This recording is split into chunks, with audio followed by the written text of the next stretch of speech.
Preliminary notes. In the Islamic tradition, when the Prophet Muhammad is mentioned by name or title, the honorific phrase is used. It is a sign of love and respect. The phrase denotes, "May God's peace and blessings be upon him." This phrase has been used throughout this book. The word God has been used throughout this book. However, in the Islamic tradition, the name of God is Allah. Arabic linguists suggest that the name Allah comes from the word al-ilah, which means the deity. The name Allah has no plural and is genderless. Acknowledgements. Undoubtedly, this book would not have been possible without God. I praise and thank Him. Once you finish reading this book, you will realize that everything depends on God, and He alone is worthy of perfect praise and gratitude. The Prophet Muhammad taught that the person who has not thanked God has not thanked people. 1. In this light, there are a number of people to whom I owe thanks for helping and encouraging me to write this book. First among them are my family. I cannot ever forget the love, patience, support, encouragement and sacrifices of my wife and children. My neglect and isolation was endured and overlooked by the people I love. The fact that God gave me such a family is something that deserves eternal gratitude. I would like to show my appreciation to my brother Spiros Zortzis.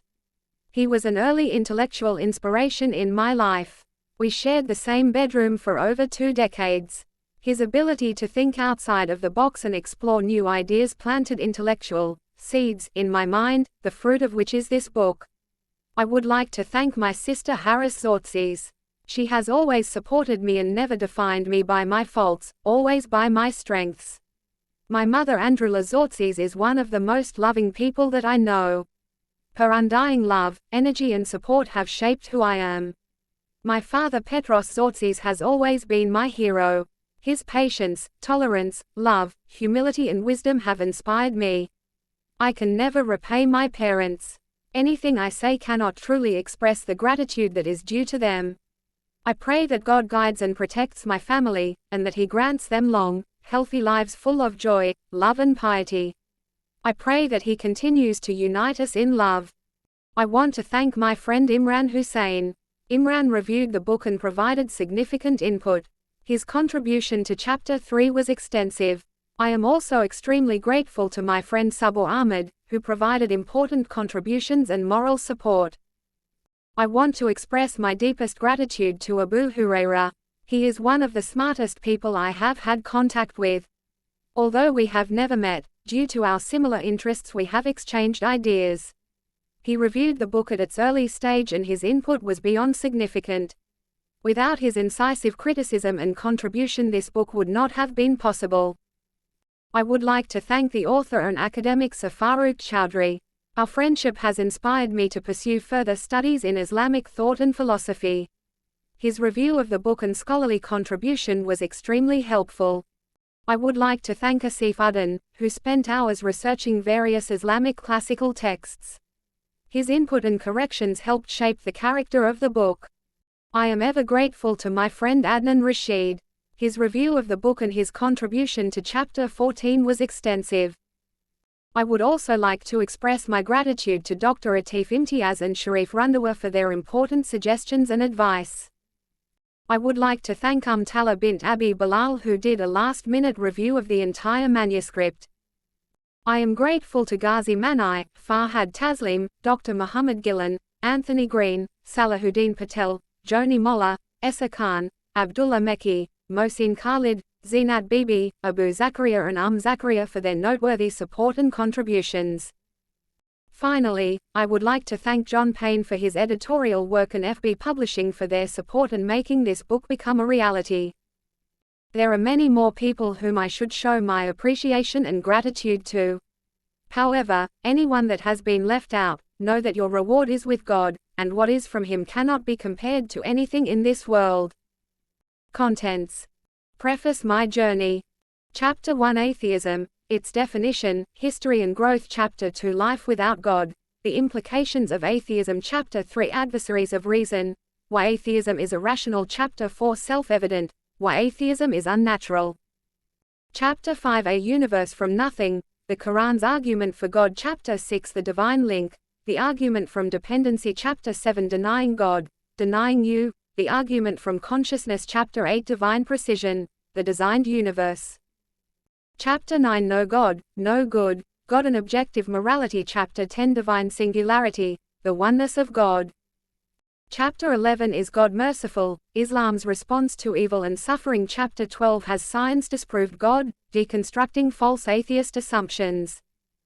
Chapter 13 God's Testimony, the Divine Authorship of the Quran. Chapter 14 The Prophetic Truth, the Messenger of God. Chapter 15 The Free Slave, Why God is Worthy of Our Worship. Chapter 16 Conclusion, Transforming Our Hearts. Afterward Don't Hate, Debate, Dialogue with Islam. Preface My Journey. What is the point of writing a book about God, Islam and atheism? Philosophers, thinkers and academics from various religious backgrounds have already written books on similar topics, so why reinvent the wheel? To explain this, let me elaborate a little on the journey that I have taken so far in my life. I was born in London to Greek parents. Both of them came to the UK in the 70s for different reasons. My father mainly wanted to escape life in Athens. My mother did not have much of a choice. She was a refugee driven out by the Turkish invasion of Cyprus in 1974. My parents suffered many hardships, but with love, patience and determination they have become now two of the happiest, most loving, compassionate and tolerant people I know. I am eternally grateful to have them in my life. Despite all their setbacks, what concerned my father the most was solving his version of what people call an existential crisis. He was in search of answers to life's key questions.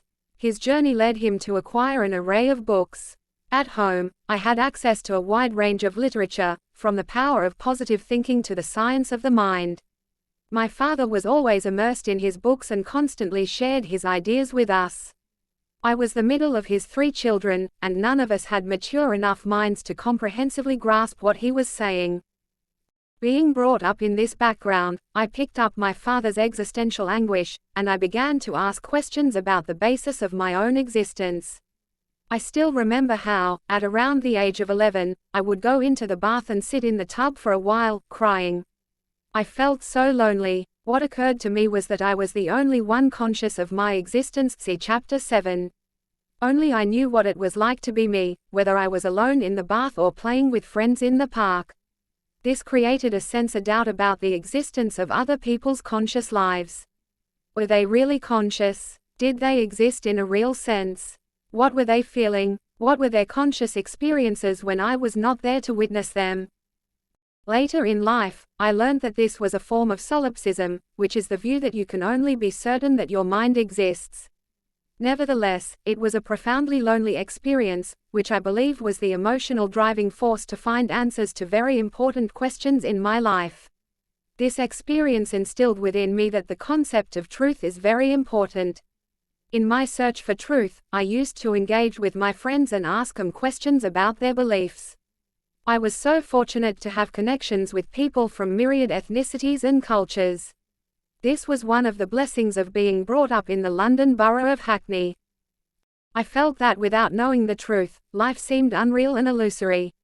Many psychologists have acknowledged that human beings want to be right and seek to learn from social norms when they are unsure about things. From this perspective, the search for truth is very important as it offers the possibility of shaping who we are or the person we want to be. I felt that not searching for the truth was tantamount to lying to myself, or accepting a lie. Therefore, the search for truth was a means of trying to be more sincere with my own existence, as I would be seeking to establish the truth of this life and my place within it. For me, holding on to the skeptical view of the truth, which argues that there is no truth, was self-defeating. This is because the concept that there is no truth is actually a claim itself, so how could I claim that skepticism is true but everything else is not?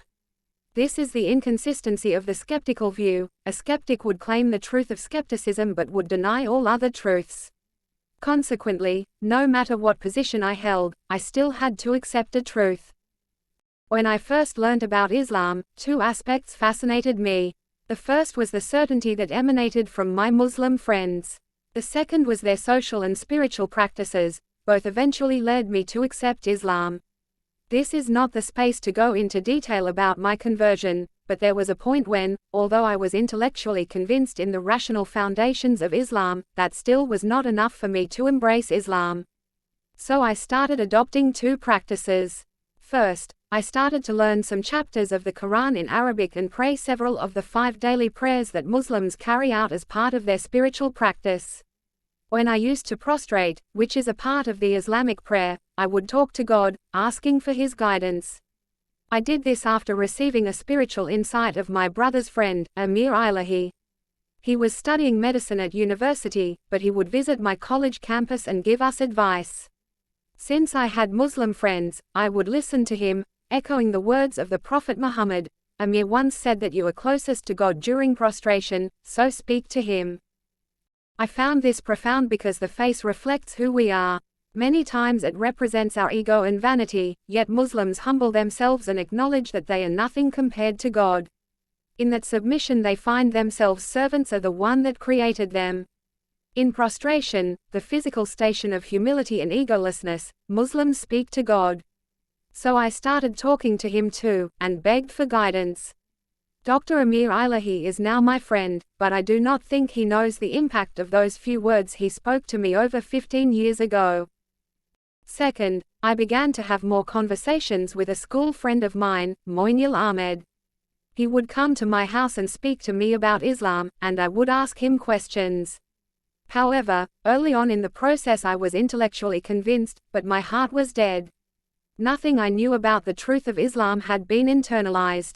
In this struggle to combine what I knew with what I felt, I met Moinil outside my house and sat in his car on the 4th of October 2002. To be honest, I do not really remember what he told me, but I remember how I felt. He expressed a profound and poetic description of the certainty of death.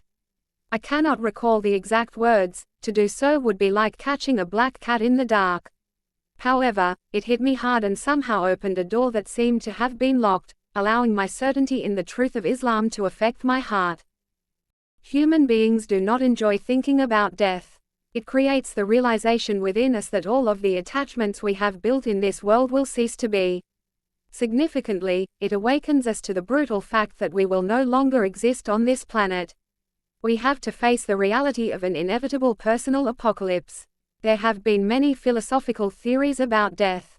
For example, some thinkers have held that death is like a permanent sleep. Others have explained that death is to be considered part of life, something which every person must come to terms with in order to live well, part of what is involved in accepting our finitude. Some thinkers have claimed that death is a transition from this life to an afterlife, which includes the eternal life of bliss via divine mercy, or pain because of our insistence on rejecting the mercy and guidance of God. Whatever our views on death are, we can all agree is that it is a subject that we do not think about enough. This may sound morbid, but there is a profound benefit in reflecting on death. It brings about the realization that life is short. Pondering our finite nature helps diminish our egos and our selfish desires no longer seem that important. Our ephemeral attachments to the material world are put into perspective and our lives are questioned, all of which offer great benefit. As the 11th century theologian Al-Ghazali said, in the recollection of death there is reward and merit. 2. Contemplating death provokes thought and gives us a window of opportunity to reflect on the nature of our existence. Considering death answered questions on how I should view life. It taught me to measure how much importance I should attach to material things. In viewing my life through the lens of death, I entered an emotional and intellectual space where I could assess my situation on this planet. How did I come to be? What should I be doing here? Where am I going? Death was the driving force behind these critical questions, because the moment I recognized that this life is short, that one day I will breathe my last, it put everything into perspective. To understand what I went through, I want you to reflect on death. Imagine you are here 1 minute and the next you are no more. You have probably experienced loved ones that have passed away. How did you feel? Did you feel loneliness, emptiness and lack of attachment to the things you used to take so seriously? Now, if you were to taste death this instant, as every human being eventually will, what would that mean to you? What would you do differently with your life if you were given the chance to go back? What thoughts and ideas would you take more seriously? What would your outlook be if you could relive your life having experienced the tragic reality of death? The sad thing about death is that we cannot go back. This realization weighed heavily on my mind. Deeply reflecting on death led me to the conclusion that life is short and that I wanted to transform it for the better without delay. The very next morning I took a taxi to London's Central Mosque and embraced Islam. The date was October 5, 2002. My need to know the truth transformed into a desire to tell others about the truth. In my naivety, I would latch onto anything that I felt supported Islam and its rational foundations. I would study the works of various Christian philosophers because nothing of that sort was accessible to Muslims in the English language. Most profound Islamic intellectual writings are in Arabic. This inevitably made my learning process hard. Adopting the arguments espoused by Christian philosophers was not the best way to imbibe Islamic theism. Although the two faiths have a lot in common, there are huge and subtle differences. Throughout my years as a Muslim, I have learned things the hard way. I have made many mistakes and errors, and much of this book consists of the lessons that I have learned. Many of my mistakes are available for all to see on the internet. This process of trial and error has had its benefits as well as its negative consequences. The negatives are that all of my blunders, slip-ups and oversights are available for all to see. However, by reading this book, you can learn from my mistakes and you do not have to learn things the hard way. Trial and error have refined, developed and strengthened the arguments I have adopted.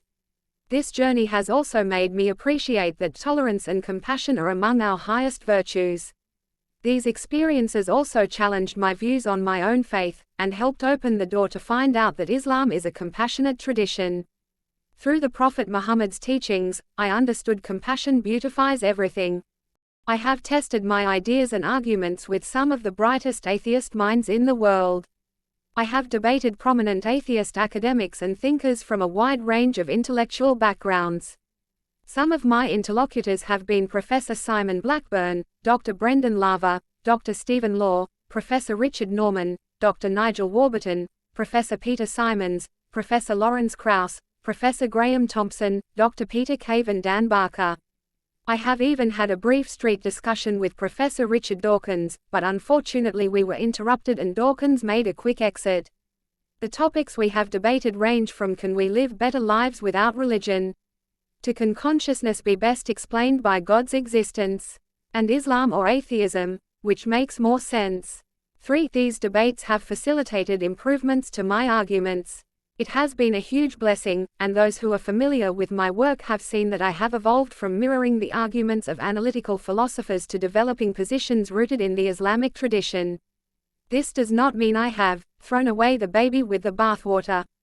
As you will see in this book, I have kept all the sound, universal and robust arguments while giving them an Islamic flavor, as well as refining them to ensure that they are theologically and rationally coherent. Completing my postgraduate degree in philosophy at the University of London has proven to be very beneficial.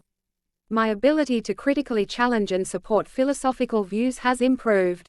I am currently continuing postgraduate studies in this field, and it is my intention to use what I have learned to articulate an intelligent and compassionate case for traditional Islam to a wide range of audiences. These academic experiences have shaped and influenced the logical flow and content of the arguments presented in this book. They have also strengthened my view that Islamic theology, thought and philosophy, grounded in the Quran and the prophetic teachings, are intuitive, coherent and robust. No other book available in the English language articulates an intelligent and nuanced case for Islamic theism while addressing the incoherence of atheism. This is not to praise this book, rather, it highlights the lack of writing on this topic. During my lectures at the hundreds of university campuses I have visited all around the world, I have interacted with thousands of Muslim and non-Muslim students and academics. These interactions, in addition to the rise of atheism, have made it quite clear that people have an intellectual thirst concerning the Islamic view of God, the role of revelation and the personality of the Prophet Muhammad. This book aims to quench that thirst, thereby providing an English reader with a coherent set of arguments for God's existence, oneness, and why he is worthy of our worship, including a compelling case for the Quran and the prophethood of Muhammad. It also responds to and addresses a wide range of academic and popular arguments and objections that favor the denial of the divine. This book contains a combination of universal and Islamic arguments for God's existence, the Quran and the prophethood of Muhammad. Many of these arguments have been tried and tested with academics and thinkers over the years. Each chapter has relevant Islamic references to show the Islamic basis for each argument, which ensures that they are not only philosophically sound but Islamically coherent. Approximately 50% of the references in this book come from the Islamic tradition. This includes references from the Quran, the prophetic traditions known as hadith, ahadith, place, and the Islamic scholarly tradition. This book does not just focus on Islamic theism and a response to atheism. It addresses a key argument for the divine authorship of the Quran and explains how, by looking at the life experiences, teachings and impact of the Prophet Muhammad, we can only conclude that he was the final messenger of God. Significantly, it elaborates in detail on why God is worthy of our worship, which is the reason for our existence. Irrespective of whether you consider yourself a Muslim, atheist or skeptic, I invite you to read this book with an open heart and mind. I truly believe that if you respond to this invitation, one of the conclusions you will reach is that atheism is an intellectual mirage and that the Islamic conception of God is coherent and true. Once you read this book, you will see that the phrase, intellectual mirage, is an apt description for atheism. A mirage is an optical illusion that we experience due to atmospheric conditions. Likewise, the conditions that facilitate the denial of the divine are based on false assumptions about the world, incoherent arguments, pseudo-intellectual postulations that veil emotional issues and, on occasion, egocentricity. Atheism is not based on a commitment to reason. In many ways, it is its adversary. See Chapter 3. Chapter 1. Atheism, its definition, history and growth.